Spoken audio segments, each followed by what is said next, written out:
Today's highlights coverage starts in the semi-finals of the Champions League. In the first leg, Lille are taking on Manchester United, and there's a prospect of a rematch between PSG and Manchester United in the final, depending on what they do against their tie at Manchester City. After that, we return to the Premier League, and the title race is still on, even though it could be slim. But today, Manchester United take on Crystal Palace. Highlights from both those games coming next.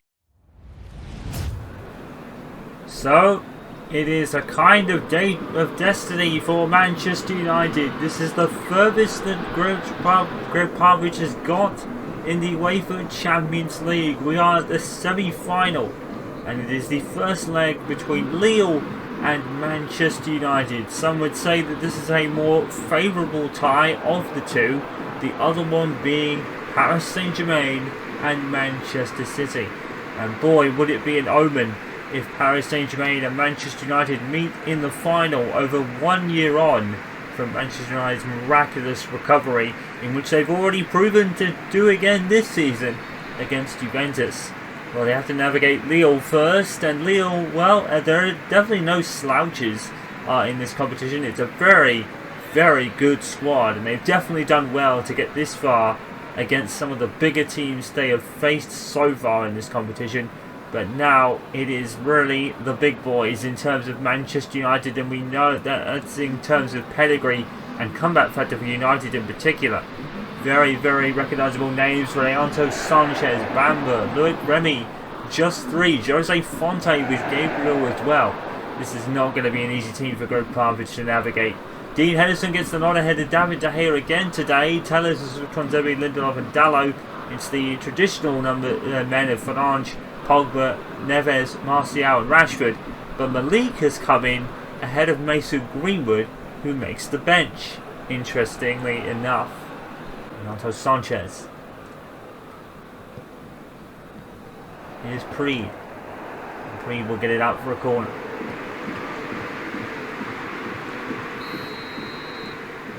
So Gregg Popovich probably doing the right thing when it comes to his future.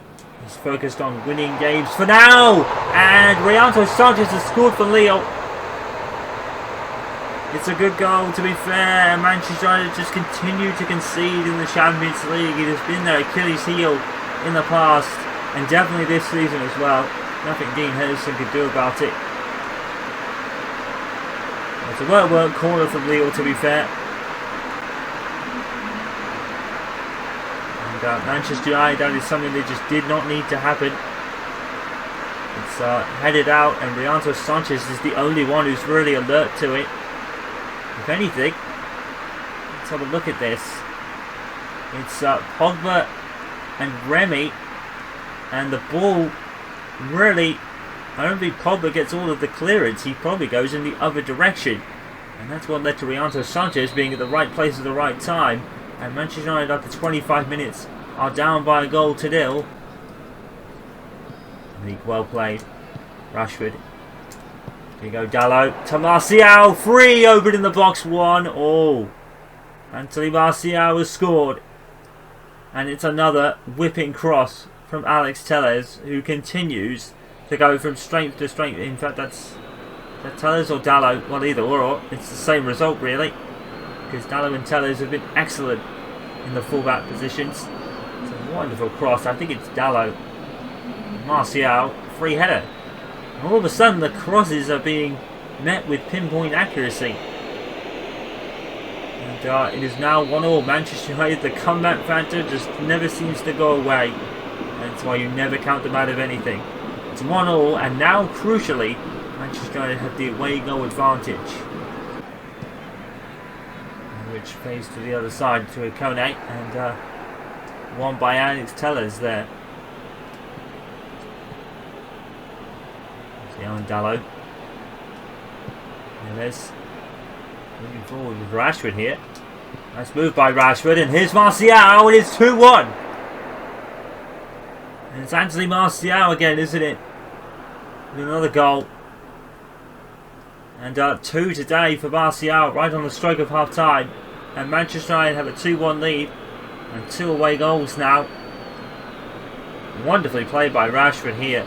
He picks out Martial with a pass. Wonderfully done by Marcus Rashford. Look at this touch. Absolutely brilliant. Holds up the ball well. Martial goes past his defender. No chance for the keeper. And it's Martial and Rashford again, isn't it? These two made all the headlines under Louis van Gaal. Now they're making all the headlines under Coach Park, and Manchester United now in the lead in this first leg of this tie. Lille aren't out of it yet, but it's been made all the more difficult now because Manchester United have 2 away goals already.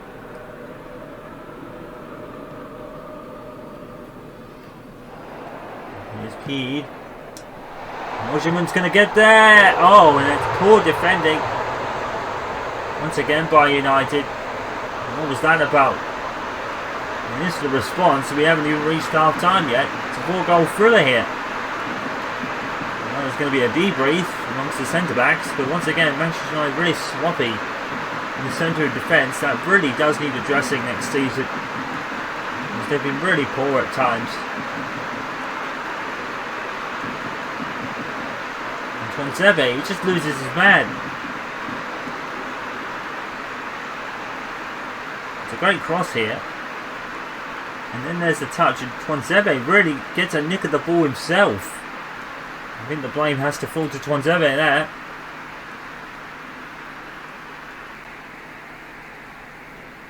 And it's 2-2. Still makes Lille's job slightly more difficult, but that is the first half over. We've got a classic here as Sanchez and Osimhen, Martial with 2. Makes the score 2-2 at the break, and that's just a half time. Because it hasn't yielded any trophies at all yet. Martial to Malik, to Rashford. Rashford's picked it up. And there's a mix-up there between he and Martial. Martial was going the same way Rashford wanted to try and play a pass. And that was unfortunate. It's just, doing a lot of keeping the ball and passing it around. Popovich style fashion. Talent has found Rashford and he's put it in, and it works. It works for Manchester United, and that's what they can do with it. 3 away goals for United. And it's another one for Marcus Rashford. He's come alive. And if it doesn't win them the league, it may win them something, and I for one hope it wins Popovich a trophy, because I think if he does win the trophy, I think that would be a good basis to leave. I think the FA Cup is probably on his list of priorities. It is the one that got away 2 seasons ago.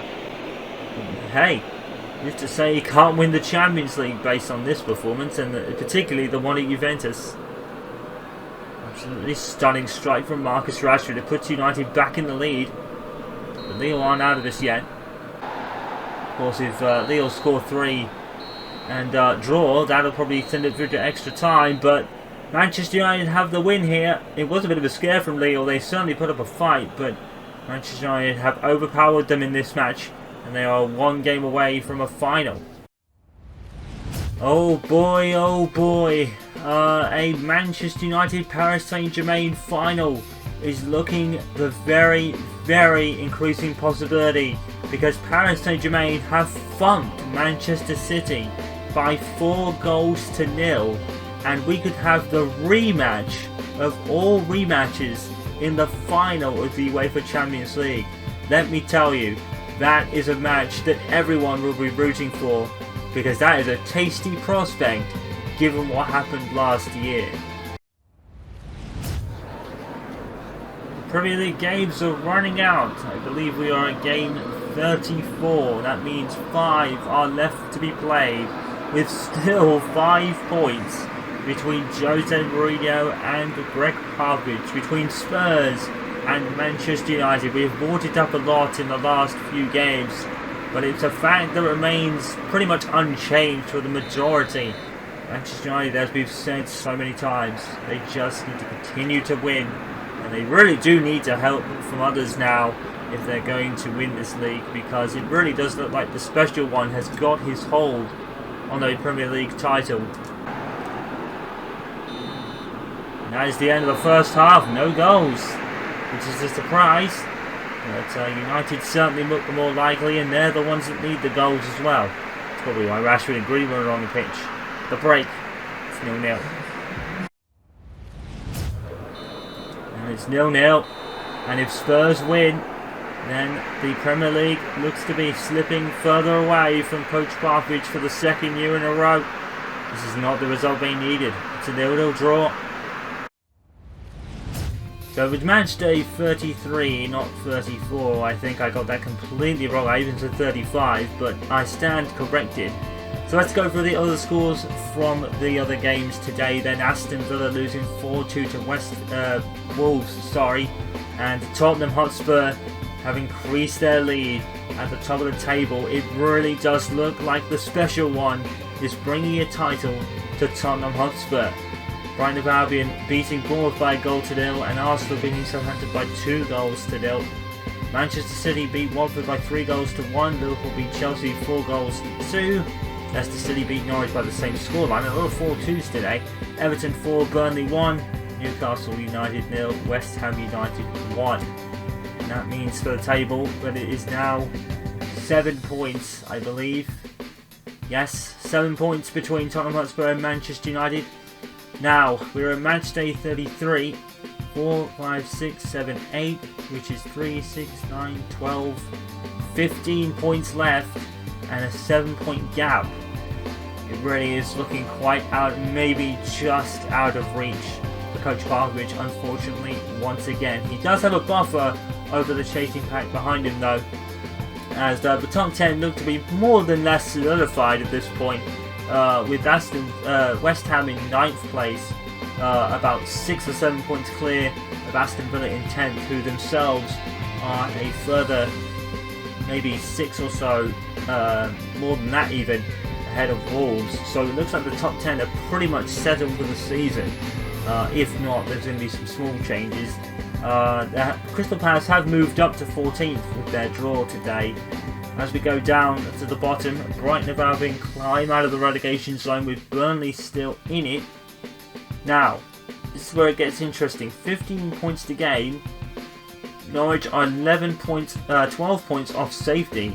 So, Norwich City, barring a well thought out miracle, are all but down, quite honestly. I think they are pretty much down at this point. Sheffield United, however, though, still have a chance. They're only 6 points from safety, and they looked nowhere in the first half of the season as well. So there's a bit of a chance for Sheffield United, perhaps.